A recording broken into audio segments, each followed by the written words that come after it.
আলু পোস্ত বানানো যেমন সহজ, স্বাদ একেবারে অতুলনীয়। শুধু বাঙালি নয়, প্রায় সমস্ত দেশেই আলু পোস্ত চেনে এক নামে। আজ এটা রিকোয়েস্টেড একটা রেসিপি।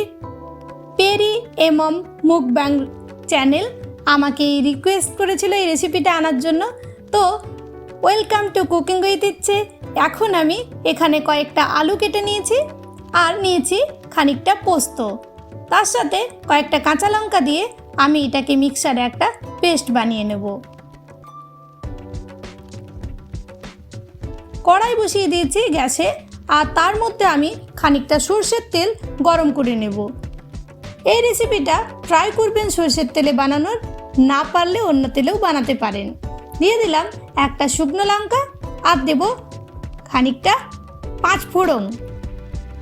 একটু ওয়েট করব ফ্লেভারটা ভালো করে বেরিয়ে আসার জন্য, কম আঁচে রেখেছি আমি। এইবার আমি এটার মধ্যে আলুগুলো দিয়ে দেব। লক্ষ্য রাখবেন আলুগুলো কিন্তু এইরকম ছোট ছোট করেই কাটতে হবে।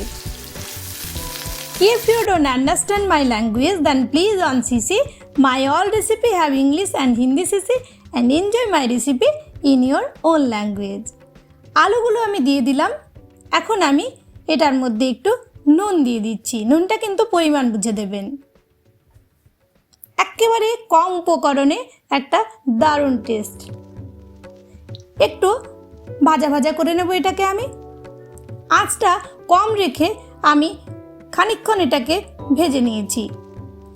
আর যেহেতু এখন আলুতে বেশি জল থাকে, তাই আলুগুলো একটু একটু সেদ্ধ হয়ে গেছে।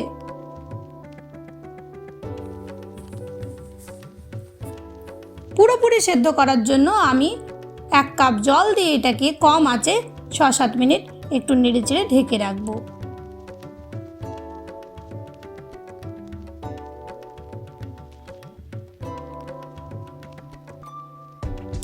6-7 মিনিট পরে দেখুন আমাদের আলু পোস্তর জন্য আলুগুলো পুরোপুরি সেদ্ধ হয়ে গেছে। একটু এরকমভাবে হাতা দিয়ে বা খুন্তা দিয়ে এরকমভাবে একটু ভেঙে নেবেন আলুগুলো, তাহলে ভালো হবে, মাখো মাখো আলু পোস্ত হবে।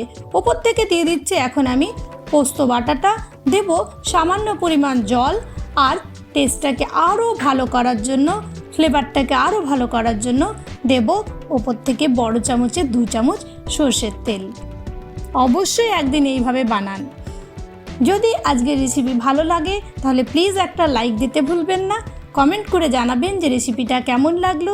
চ্যানেলে প্রথম দর্শক বন্ধু হলে প্লিজ ফুল ভিডিওটাকে ওয়াচ করে চ্যানেলটাকে সাবস্ক্রাইব করতে ভুলবেন না যেন। দেখেই কি লোভ লাগছে না? আমার তো তাই। এইবার ওপর থেকে 2টো চিড়ে রাখা কাঁচা লঙ্কা দিয়ে 5 মিনিট ঢেকে রেখেই সার্ভ করা যাবে।